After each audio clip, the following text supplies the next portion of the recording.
episode 241 with Mr. Douglas Valentine, author of, amongst other books, The Phoenix Program, the use of, is it showing up right? Come on. The Phoenix Program, the use of terror, America's use of terror in Vietnam. And before I go into a tirade about how much I enjoyed the book, how about you introduce yourself, sir? Well, I'm an author. Before I was an author, I climbed trees for a living. I was a top climber with tree services and college dropout. I didn't get political until I was 30, and my father told me what happened to him in World War II. Mm-hmm. And he'd been a prisoner of war. And the camp that he was in, there were events there that the military covered up. Okay. And that started me thinking about other things. And I hadn't really, it was my first book, and it was a good book. So all of a sudden I went from being a working class zero to being a writer, and then it was like, whoa, what's this? It's going to be easy. I'm going to live in a mansion, Yeah. It's not like that. But anyway, it started me, what happened to my father started me wondering what happened in Vietnam, because I'm of the Vietnam generation and the civil rights generation. I was brought up in the 50s and 60s. So I wanted to see if there was anything that happened in the Vietnam War that was comparable to what happened to my father. And I went to a VA hospital center, local. The guy said, "Have you ever heard of the Phoenix Program?" And I said, "No, what's the Phoenix Program?" That was in end of 1983. Okay. And I didn't really, like most Americans, even to today, didn't know much about the Vietnam War.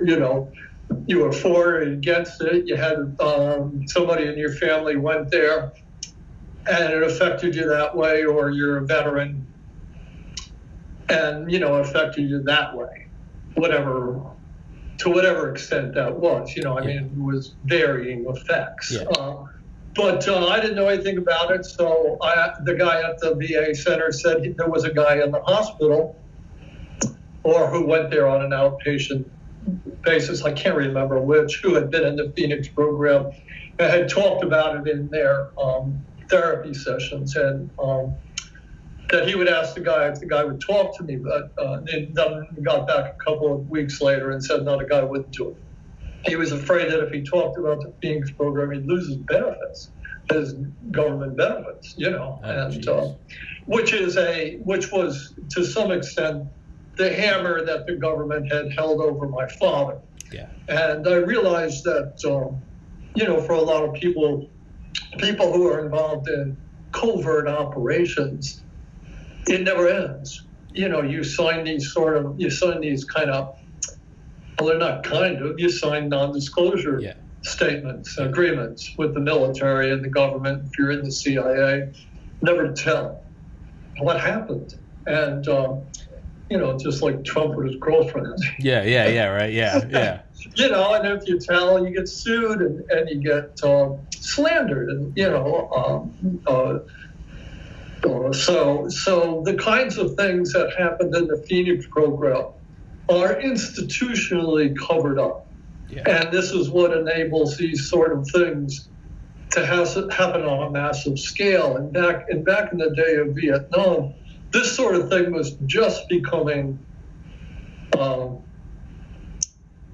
exploding as a way of doing business. Okay, so I went to find out about the Phoenix Program, and the first thing I did was start sending out queries in veteran magazines for veterans to talk to me about their experience. And I got a few guys that came forward. Not too many that way, because most of them had non-disclosure agreements. Yeah. A few would break ranks. And I also sent a letter to William Colby, who had been the head of the CIA from 1973 to 1975, And he was a guy who had been a station chief, a CIA station chief in South Vietnam in 1959, 60, 61, 62. And from 1969 until 1972, he had run an organization in South Vietnam called CORD, Civil Operations and Revolutionary Development, within which the Phoenix program was hidden. Okay. That was, on an organizational graph. That's where you would find the Phoenix Directorate. Okay. And Colby had testified about the Phoenix program, and I read his testimony. He testified in 1970, 1971, about at which point the Phoenix program was starting to become controversial. Yes. And he was also questioned about it again in 1973 at his confirmation hearings to become the Director of Central Intelligence. But anyway, I read all that, and I started reading books about Vietnam, and surprise, Colby agreed to help me. Yeah. He answered my letter. Yeah. And I was more shocked than anybody. Yeah. But, I was just, like I said, a schlepper. Yeah. I wasn't. I've gone to Columbia Journalism School. Sure. Been a historian or any kind of academic. Yeah. I was just a kid, but I think a young guy who was trying to make it on his own, Sure. and somehow that appealed to Colby. I was going to say, I wrote a letter, or I sent an email to, what was it? I sent an email to the office of the NSA, trying to get the director of the NSA, General Nakasone, the current director. And I actually got an email from him saying that he was flattered, but he was too busy. He's too busy at the time. And I was just like, oh my God, he responded. But yeah, sorry, go on. Well, you never know. Yeah. The moral to the story is try to get there, and then when you get there, make it up. Yeah. And that's what happened to me. I didn't expect him to say yes, but all of a sudden I'm going down to Washington to his law office, and he started sending me he sent me some people, sent me to one guy who had actually been the first CIA director of the Phoenix program, a guy named Evan Parker. From 1967 to 1969, Evan Parker ran the program. Him and Colby had been in the OSS together. Okay. And they had been buddies throughout their CIA service, and he was a trusted Colby associate. And once Colby had sent me to him, he just opened up. Okay. And he gave me a roster that named everybody that had been in the Phoenix Directorate, which was the main office in Saigon, and all their names. Okay. And I copied them all down, and over the next couple of years, just tried to get in contact with them. And because Colby was backing me, a lot of these people, once I contacted them, would check with Colby, and he'd say, "Yeah, tell him." But anyway, let me tell you what the Phoenix program was. Okay. And to do that, I have to give you 5 minutes of background about the Vietnam War. Okay, let's do it. Let's do it. As you may or may not know, if your audience is as young as you, may not know, Vietnam was a French colony from the middle of the 19th century. Yep. For 100 years, France had colonized Vietnam, which went all the way up to the Chinese border, Laos and Cambodia. They call it French Indochina. Mm-hmm. And these countries were dirt poor and agrarian, and the French used them, set up like puppet administration, where, in the main cities, and then created their own little militias to protect their rubber plantations and their other kind of plantations. And that was a happy situation for the French right up until World War II, and the Japanese came along. And there was a brief interruption in their colonial activities. And then that ended. When World War II ended, the United States had a decision to make whether it would help the Vietnamese nationalists who had been fighting the French, for 100 years, Sure. to have a nation of their own, or whether it wanted to back the French. Now, this is where it starts getting interesting, because the people who were fighting the French were communists, Yeah. under the leadership of a guy named Ho Chi Minh. Yep. And their purpose of the communists was not world domination.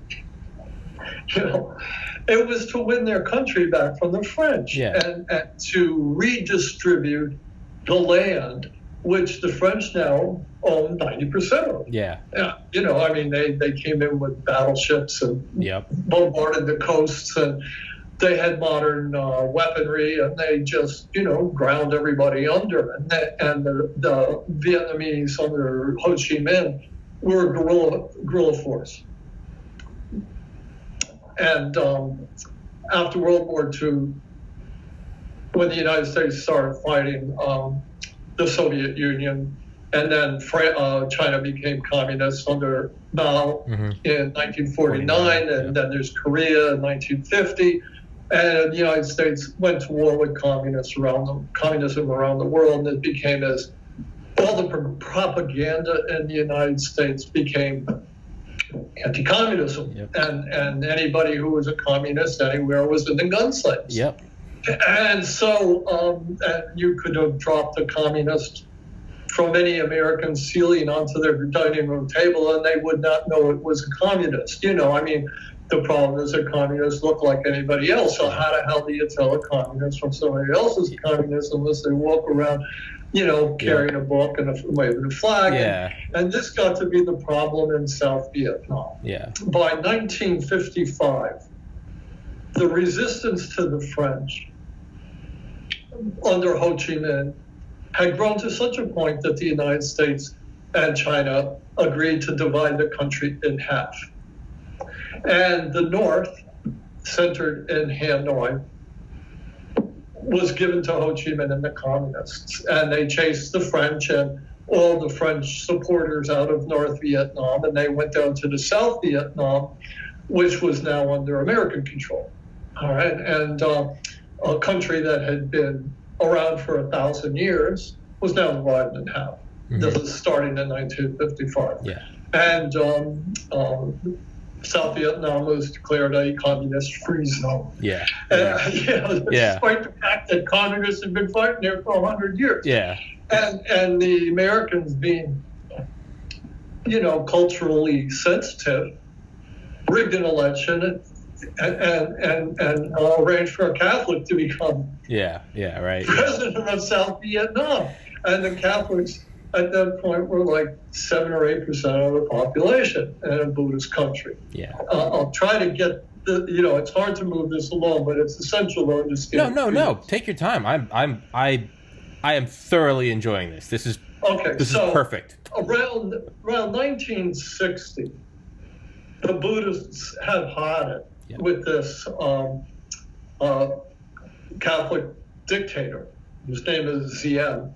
And he's like Trump. He has a family. He gives him all the important jobs. Yep. And he has a political party. In order to be in that political party, you got to swear loyalty to him. Yep. And if you want to get a job anywhere, you got to swear loyalty to Diem. Yep. And most of these jobs are going to Catholics. Yep.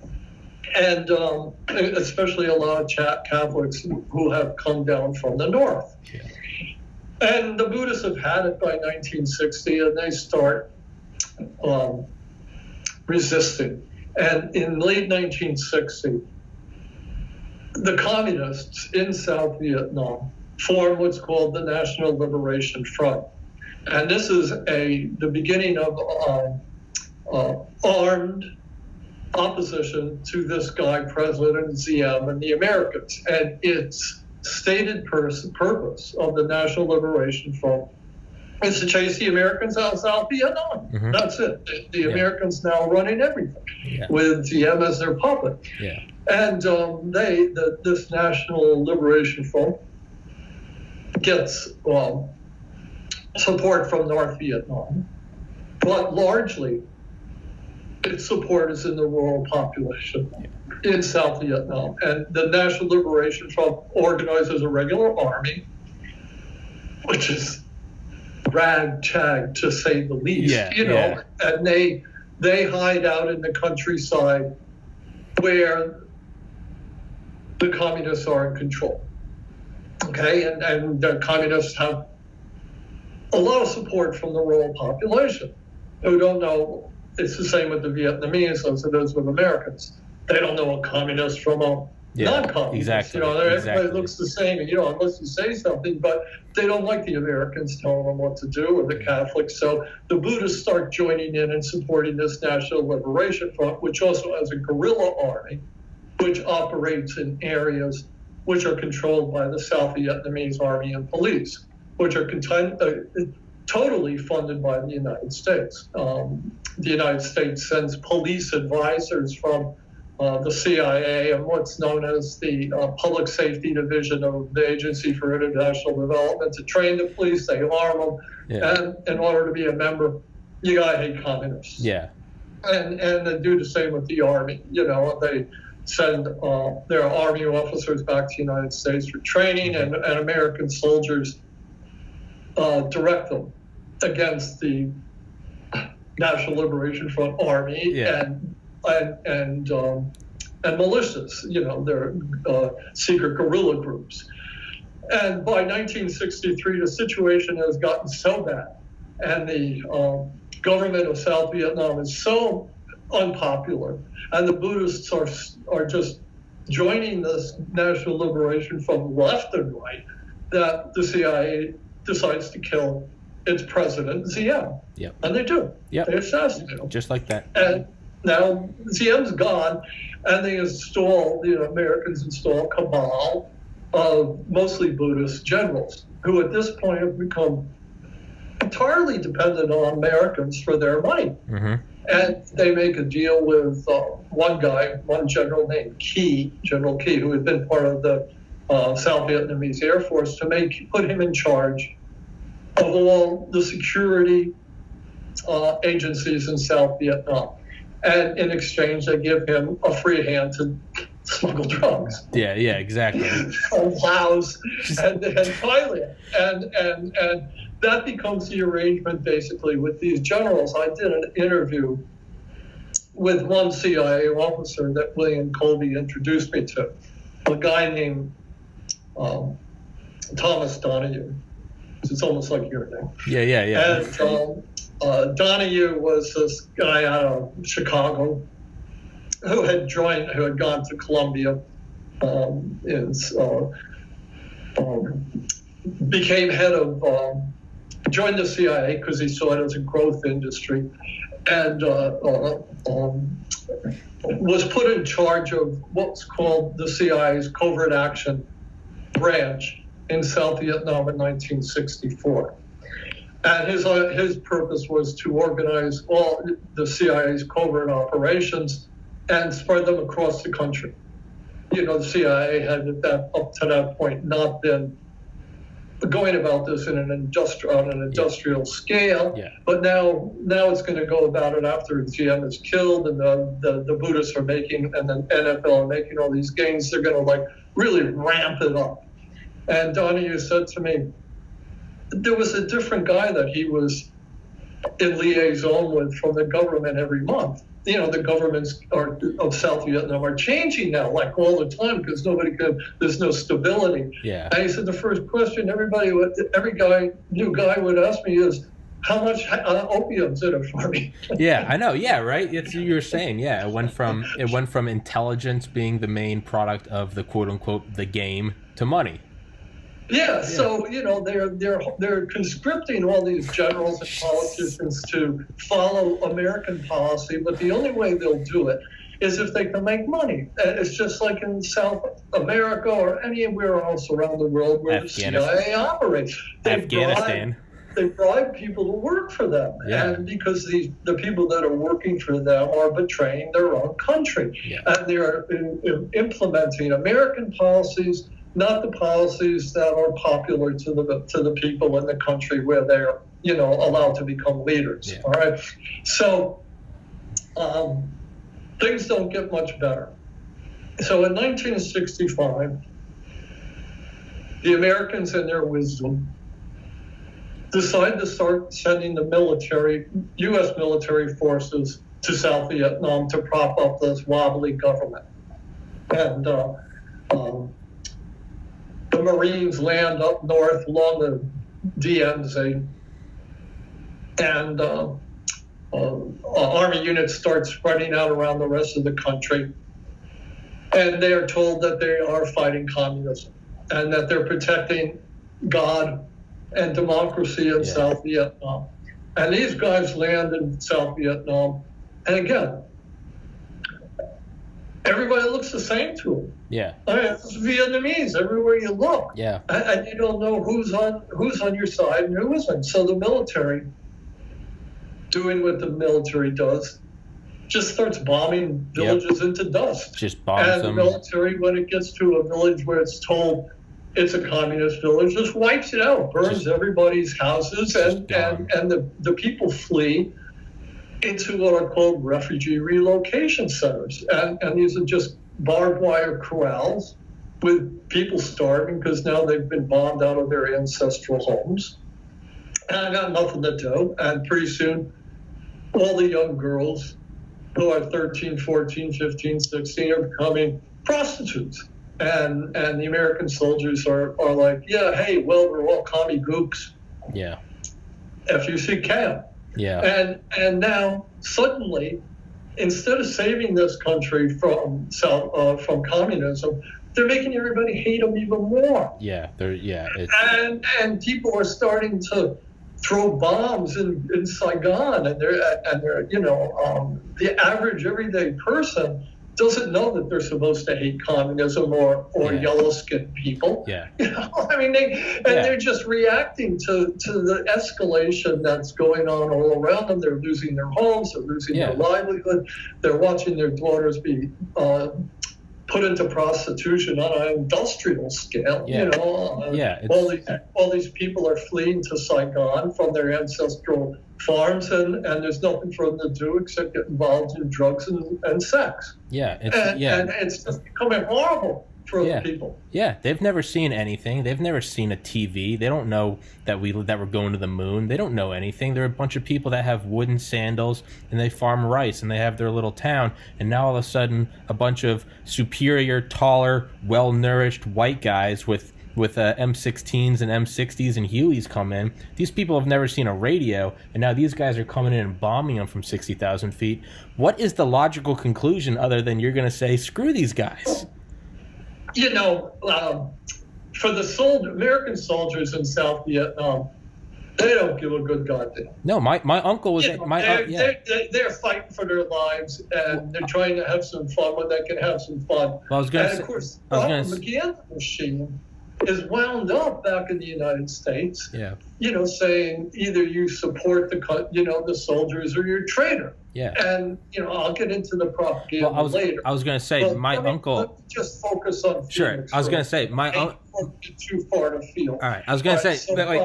Wait. I was going to say, my uncle... Sorry to interrupt you. My uncle was 18, and he was drafted into it. He passed away several years ago. He didn't want to go. He was 18 years old, and the story he told was like, you're 18 years old, you're sleeping in a canopy under the trees, 8,000 miles from home, and you're just wondering, what the hell am I doing? So, they didn't want to be there. Most soldiers don't even see a shoot now. Yeah. Sorry, but go on. And so when they're wandering around, walking over the hills and through the valleys, anybody who looks Vietnamese is the enemy. Yeah. Because they just don't know. I mean, this is how something like the My Lai massacre occurs, right? So anyway, but the big brains that are running the war, who have not yet, who can never under any circumstances admit the failure, have decided that the only way they can start to turn this thing around is if they go after the insurgency that is subverting, is fighting against them in South Vietnam. The North Vietnamese soldiers that are coming down the Ho Chi Minh Trail and coming over from Laos and Cambodia, the Army can fight them.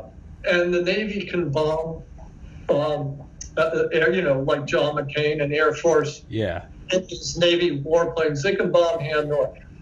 So the Air Force and the Navy they're going to keep doing their thing, and the Army is going to fight the North Vietnamese troops that are now pouring into South Vietnam. They're going to fight them up in the hinterlands, but in the rest of South Vietnam, you got to fight this National Liberation Front with its guerrilla army and its guerrilla militia, and most importantly, the secret cadre that run the National Liberation Front. Okay, and these are all pretty much hardcore communists, and they exist undercover. They have jobs all throughout South Vietnam. All right, in every province. The National Liberation Front, which has now been operating for a couple of years, has set up a shadow government in every province and district, which is like saying every state and county in South Vietnam. They have set up a secret government which relays orders, which supposedly emanate from Ho Chi Minh and Hanoi, through secret agents coming in and out of the country, on where to fight and how to fight and to recruit people into the National Liberation Front. It's a government with if you look at an organizational chart, it looks like any other government, except all these cadre are secret. And it's decided in the fall of 1966 that the only way you can win the war is to kill every one of these cadres. Yeah. All right. Yeah, just and they give the job to the CIA and they say, figure out a way to do this. And at the same time, to pacify the population. So, they have two jobs. One is to kill off all these cadres, which they estimate at the time to be about 75 or 80,000. And the other is to pacify this population of people who are just traumatized by having their country bombed to smithereens and are gone over to supporting the National Liberation Front. And that requires a massive psychological warfare operation to what they called win the hearts and minds of the people. Yeah. And by the summer of 1967, the CIA has organized the Phoenix program as the instrument that is going to do these two things: to kill off, identify all these cadres, secretly knock them off, and at the same time terrorize all these people in South Vietnam into supporting the government by South Vietnam by telling them, if you don't support us, we'll put your name on the list of cadres. Yeah. Or cadre supporters. Yeah. Because they can't convince, there's no logical way they convince all these Buddhists and people who have been fighting for their national liberation for 100 years, for generations, that the American God and American values, which are at this point just like, racist beyond anything you can imagine. Are really good for them. They still want to run their own country like Buddhists. There's a bunch of political parties in South Vietnam that aren't communists, but they're willing to work with the communists. But the government starts spying on them too, to make sure they don't get too close to these. One of them is called the VNQDD. They're a major political party that's against the communists, and they're aligned with the Kuomintang Chinese. Yeah. And they're trying to overthrow the government from the right. And you don't have to convince them to be communist. Yeah. But the major party is the Dai Viets, and they're a nationalist party that fought the French. They're against the communists, but they're willing to have, have always been willing to have a coalition government with the communists. But there's a very high level tier of the Phoenix program that goes after that. Okay. Anybody in the South Vietnamese government who wants to have a rapport or wants to compromise with the communists within the South Vietnamese government in these other political parties now also becomes the target of the Phoenix program. So this is the idea of how they're going to solve the war. And they like I said, in the summer of 1967, they put it together. And the way they organize it is they have what's called, originally Phoenix was called ICEX, ICEX, Intelligence, Coordination, Exploitation. And Phoenix brings together 25 or 26 different agencies and organizations which are operating in South Vietnam, from the military intelligence, military special forces, from the CIA, which is its private militias, its private hit teams, everybody that it has on its payroll, which by this time is thousands of people in South Vietnam who are in, they're either working for the government as province chiefs or district chiefs, or they're in the court system, or they're in administrative positions all throughout the country, and they all work for the CIA. All those people are involved with the Phoenix program and the police forces. And the CIA creates its very own FBI, which it's called the Special Branch. And its sole objective is to go after communist cadres and people within the South Vietnamese government who oppose the American policy. And the CIA build started in 1965 a secret interrogation center in every province in South Vietnam. In my book, I actually interviewed the CIA officer, John Patrick Muldoon, who ran the program and built all these secret interrogation centers, which are run by this special branch of the police, which is totally funded by the CIA, and all the people have to report back to the CIA everything they learn, and not only that, all these PICs are run by CIA advisors, and they're all bugged, and all the and these places exist specifically to find out who these cadres are. And in 1967, they start trying to wipe out these people, and it becomes this massive campaign of terror across South Vietnam.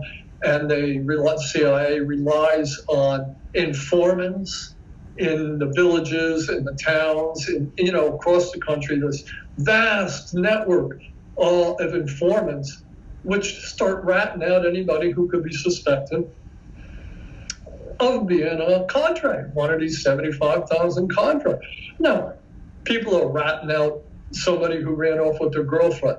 They're ratting out somebody who's a business competitor for the cement. Let's say Pepsi business, and Coke. in this district. The Viet Cong themselves, the Vietnamese communists, are painting loyal citizens as members of this organization and getting rid of their enemies, because there's no way for the Americans who are running this program, again, to know communist from Santa Claus. Sure. I mean, you can't just look at a person and know what they are. And these they start this staffing they create for Phoenix across the country, a network of these IOCs, IOCCS, which are the foundation stone of the Phoenix program, Intelligence Operations Coordinating Centers.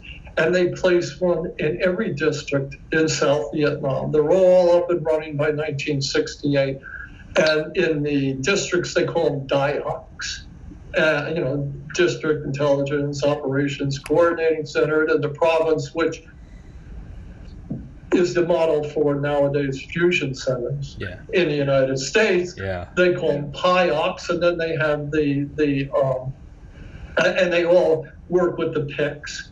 These interrogation centers, and they by the end of the 2 or 3 years, there's an interrogation center in every district, and managed by the police or people who are just totally mercenary and doing it, torturing and killing people for fun and money. And at the same time, the CIA has a mercenary army which originally called counterterrorists, and which in 1966 it starts calling the Provincial Reconnaissance Units, the PRU. And these are the main instrument of the Phoenix program And these are guys who are taken out of prisons. They're Cambodians who do not like South Vietnamese. They're mercenaries, and a couple of them, like a company or a platoon of them or whatever, assigned to every district. And they start working with the Phoenix program. People start running them, and they start going after all these cadres everywhere. So, and that's the Phoenix program. And at the time, a lot of generals, Army generals, are aghast. I mean, they're, the regular Army at that point wanted to win the war, but they did not want to resort to the tactics of the German SS and the Gestapo, which is exactly what this is. And a lot of these Army generals had fought the fascists in World War II. And I said, hold on a minute, CIA. Yeah. We've become what we were fighting. Yes. And there's resistance to on the part of the military, and then after Trump was president for 2 years, he had managed to get rid of everybody who wasn't an ideologic adherent. Yeah. And after 2 years of the Phoenix program operating, the military is pretty much able to get rid of everybody who's against Phoenix and institute them with ideologues who are now willing to accept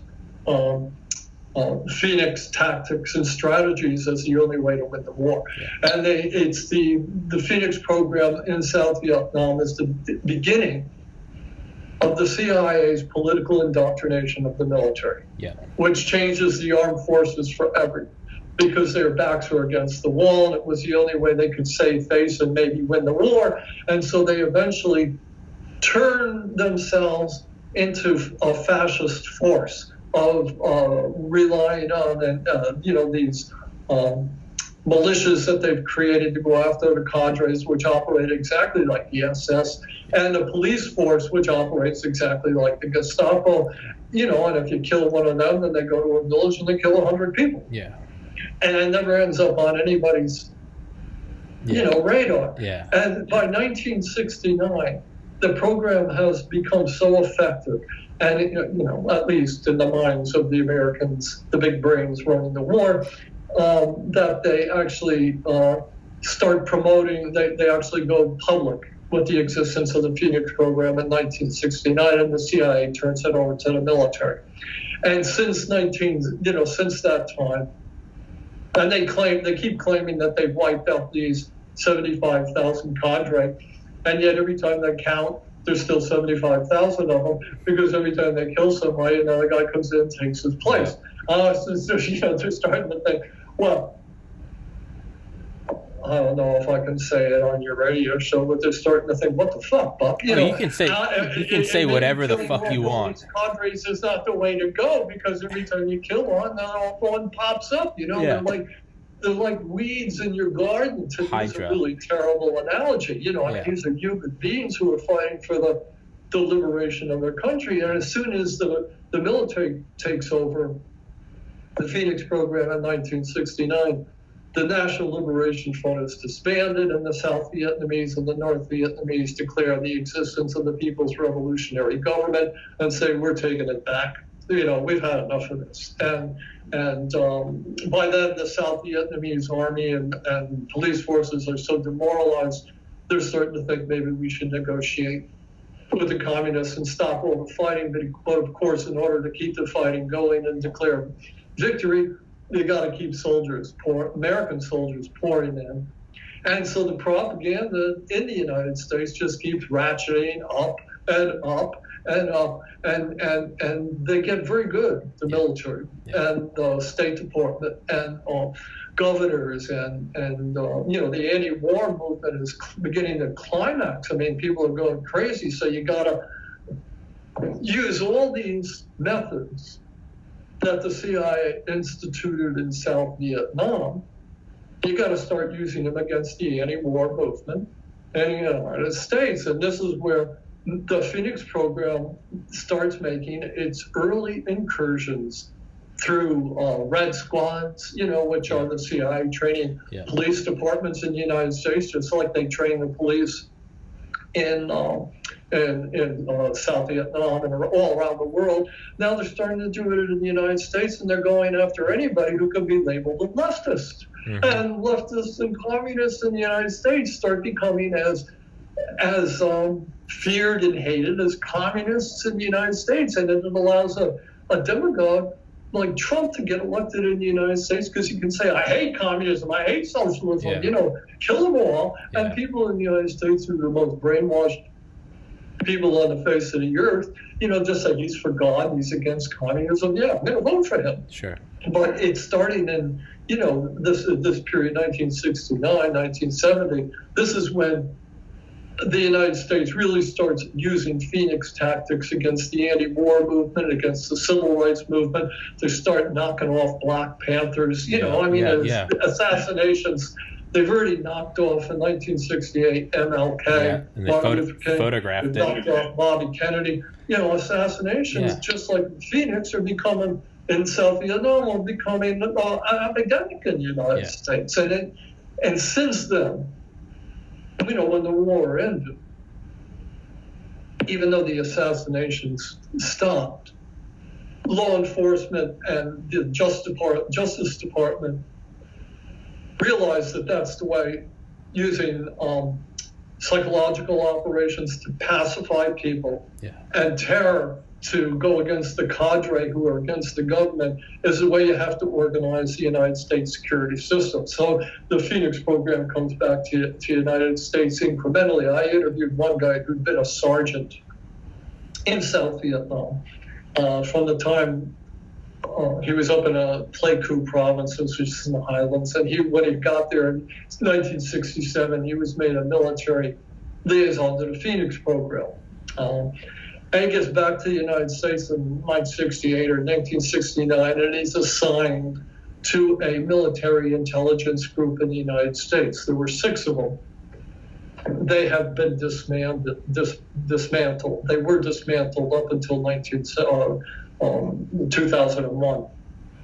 The military intelligence was not allowed to the United States against the United States domestic operation. Started around 1974 at the end of the Vietnam War, where it was very much alive in 1969. And this guy's back in the United States, and he's in the group that's headquartered in Washington, D.C. And he's assigned to a counterintelligence unit, which is where he was in the Phoenix program. And he walks into the counterintelligence office, and on the wall are pictures of Abbie Hoffman, Reddy Davis, all the leaders of the anti-war movement. And he's sitting there, and there's tears coming out of his eyes, and he goes, "This is Phoenix. Yeah. This is the Phoenix program. This is the Phoenix program back in the United States with the military running operations against American dissidents." And I was just weeping, and he said, "It's here." And he said, and it's still here. It's absolutely here. And I talked to him like 2012. 2012. Okay? And he was just out of his mind. Yeah. Anyway, people don't understand it because of the psychological operations that the United States military started, waging against Americans around this time. Yep. Reagan becomes the great, in 1980, he starts combating the Vietnam War syndrome, starts waging wars against communists in South Vietnam, in Central America, and he makes it popular all over again. Rambo shows up and says in his, Rambo movies, nothing's over, they called us baby killers and they spit on us when we came home. It's all a bunch of BS, but it's all part of the military making its way into the media, into government, and every aspect of American society, until by the time 2001 comes along, and then a bunch of crazed Muslims from somewhere, apparently. Nobody ever really did investigated too deeply into that. Apparently most of them came from Saudi Arabia, but somehow the problem was Afghanistan. After 2001, like I said, the central government and the elites in this country and the industrialists used that terrorist incident as a way to really centralize all the security forces in the United States and do the same thing that the Phoenix CIA and the military had done in South Vietnam through the Phoenix program, which is to organize an intelligence operations coordinating center in every state in the United States. And they create a Department of Homeland Security, and they start doing Phoenix openly. And with it goes more psychological warfare than the United States had endured since the McCarthy era, and it's just been ongoing. Yeah. And it's all military propaganda disguised as patriotism. Yeah. And it's the military budget just keeps growing, and people get dumber and dumber and dumber as the propaganda escalates and escalates and escalates, and it ends up with Americans being so unsure of what is true and what is false and what is real and what is unreal that they can elect a demagogue like Donald Trump in 2016, who is just blatantly racist, just like the war in Vietnam was blatantly racist. There was no doubt about it back. During the war, it was a racist war. It was an ideological war against communists. But how the hell do you know what a communist is? James Baldwin, like I said earlier, I didn't quote him, but he's the one that said an American wouldn't know a communist if it fell from the ceiling onto the dining room table. The Trump people hate these communists. They hate socialism. To the point where they'll grab a gun and join a militia because socialism is giving their money to somebody else. Yeah. Their hard-earned tax dollars. Yeah. It's Medicare for all. It's everybody having the right to good health. Yeah. No, man, that's communism. It's communism. That's socialism. We can't have here. God gave us inalienable rights. Yeah. God created America, and He gave Americans the inalienable right to say whatever the hell they want and carry guns. Yeah. And that's it. That's what it means to be American. And everything else is unpatriotic. Yeah. And that is where all this military propaganda, and I should add, really way beneath the surface CIA propaganda and State Department propaganda, and of course propaganda that emanates from all business in the United States. Capitalism is the driving factor behind all this. Yeah. This is the stuff you learn in school civics, and free enterprise and God bless America. Yeah. All that stuff is accumulated to the point where, a demagogue, an ignorant racist like Trump could get elected. And that's the crisis that we face in the United States today. Yeah. And it is all traceable back to the Vietnam War and the origins of the Phoenix program on the one hand, going after targeting cadres of any kind of resistance through these secret operations, and a massive psychological warfare operation to pacify the public. Yeah. And that ends my hour of lecture. That was wonderful. I was going to say, it gets... Do you have headphones? I can hear my voice coming through. Is it me? No, I can hear my own feet. Okay, I think I'm good now. I was going to say what's really insidious about it is how these programs, they slither through presidency to presidency. So they can arise overtly in something like Donald Trump, but they can come in covertly, like you mentioned in the opening of your book, the NDAA 2012, National Defense Authorization Act, suspension of the writ of habeas corpus. Like, hey, I voted for Obama in 2008, but I didn't learn about that until years later, that they can... It's been incremental. Yeah, boiling the frog, yes. It's been incremental, and yes. Every administration has contributed to it, but that's how... That's how they work. At the same time, that's how the concentration of capital in fewer and fewer hands, so that you have more people living on the margin of poverty and economic distress. And an explosion of billionaires. That's how it happens. And that happens simultaneously with this repression and psychological warfare. Anyway, are you still getting lots of feedback? No. It stopped. Okay, I hope it didn't ruin the whole thing. No. It only happened when that happens sometimes with podcasts, where for like a random minute I start talking and I can get feed, and then it goes away. I haven't figured it out. But the other one is the only thing I could think of is when you said Phoenix came home to America. Well, one, I thought of the repealing of the Smith-Mund Act, MUNDT, in I think 2013, which was put into place in 1948. That said the U.S. can't use propaganda on its own citizens, right? Because they did it in World War I, they did it in World War II. Repealed it in 2013. Doesn't get any news. Right on the heels of NDAA. And the military. Yes. It's what's behind this. Yes. The military, what Eisenhower warned about not even 60 years ago. It's the military industrial complex. Yep. It hasn't changed. No. It hasn't changed one iota, except that military industrial complex has done exactly what Eisenhower feared it would do. It's taken over. And people are just propagandized to the point where they don't know where they're coming or going, and they just cling to their belief systems, that have been ingrained in them. And everybody's so locked into, this partisanship that it's almost impossible. It's like a kind of gridlock, and nobody can break out of it. And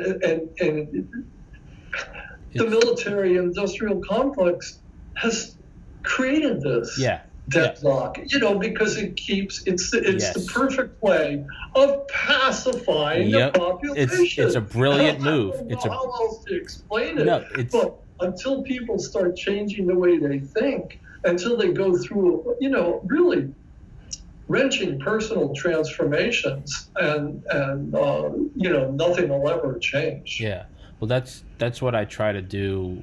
That's what I try to do with this podcast. I mean, I'm 30 years old. I've jumped across the political spectrum several times. I've voted for presidents on both parties twice, and I would say currently I'm definitely more right-leaning.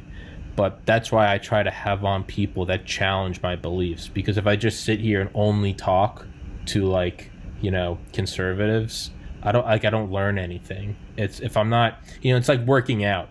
If you go and lift a 5-pound weight every day and you build up your muscles, but then after 6 months you never bump up the weight, you're not growing. And at which point you become calcified and you become static in where you are. And that's why I always try, and I try to read a lot. And then you see things like, and I'll admit, I didn't know anything about the Phoenix program. I thought I was well read. I didn't know a thing about the Phoenix program. And towards the end of it, when it's the guy saying the Phoenix program's come home, I realized I was like, I need to reevaluate my entire belief system. And that's why we saw it in Portland just 6 months ago, right? The Department of Homeland Security guys in unmarked vans grabbing protesters. That is directly from the 2012 National Defense Authorization Act, which is itself directly a descendant of the Phoenix program. Who is that journalist, Hastings, that was killed? Well, I remember Hastings, and I remember he had gotten on the bad side of, I think, McChristian. But yeah, the end betray us. He had done some reporting about, the Phoenix program. Yeah. Which was dismissed by generals in 1967.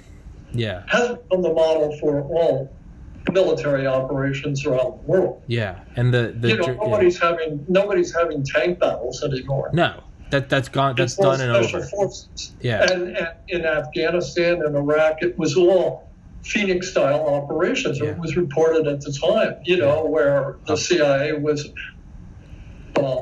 backing a puppet government that it had installed, and it had to go around through the countryside and identify and eliminate anybody who might be said to be in opposition. Yeah. So the military now has completely adopted the Phoenix tactics, of going after cadres. But like I said, more importantly, it has adopted the idea that you have to shock and awe with a blanket of psychological operations to pacify the population. And as capitalism enters its crisis, it's more and more important for the super rich and the elites to keep all of the us. Americans at each other's throats, Yeah. rather than going after the people that control them, and Mitch McConnell and Joe Biden go home at night and they call each other on their phone and they laugh, and they say, do. oh man, those motherfuckers, they do. Ain't democracy grand, I bet. It's just, listen, how are we going to keep up the act for the next 4 years? It's WWF wrestling, right? They go out and beat the shit out of each other, and then they go into their trailers and they have a beer together. It's sure. It's but there's no. It's disgusting, but what we can do, and I always try to think, because I think being pessimistic and nihilistic, to me, that is just a slow form of suicide. So despite massive odds that say that we're fucked and there's a domestic Phoenix program and we're heading towards oblivion, I try to stay positive and I try to stay optimistic. And it gets difficult, but at the very least, I try to just at least entertain open conversation and at least just don't let it drive us to opposite ends. Like, well, yeah, I would say to you in my closing statement that it's a spiritual battle. It absolutely is, 110%. I had a friend, this is just some pooped out, but I had a friend who went to Vietnam in 1969. He was a documentary filmmaker, and he went with a guy named David Dellinger and some other people who were in the anti-war movement, and they went to North Vietnam to get American POWs and bring them back. Yeah. And the guy said, one day he's, an American, just trying to do documentaries on civil rights and stuff like that. And the next day he finds himself in North Vietnam. Yeah. And he said he got off the plane in North Vietnam with this delegation of leftists and peace activists, and who, of course, he sympathized with. They asked him for a reason. And he got off the plane, and there was all these Vietnamese who he said were the most radiant human beings he had ever seen in his life. Wow. And here they are being bombarded every day. And it was like they didn't have a care in the world. And they treated him and his friends like, without any paranoia or without any fear. And they gave him free reign to do whatever they want. He told me about ending up down by the DMZ. And he's they're down by a bridge that the Americans are bombing every day. And every night, the Vietnamese people are building it up again. And he wasn't allowed to film this bridge, but he had a Vietnamese guy who was accompanying him. And he remembered standing in the water of this river with this Vietnamese, and this guy, who's my friend John, 6'4", the documentary guy, with this Vietnamese guy standing on his shoulder diving into the water. And he said it was just, everywhere they went, the people were just undefeatable. Yeah. You couldn't destroy their spirit. Yeah. You couldn't get their spirit, and they had nothing. Yeah.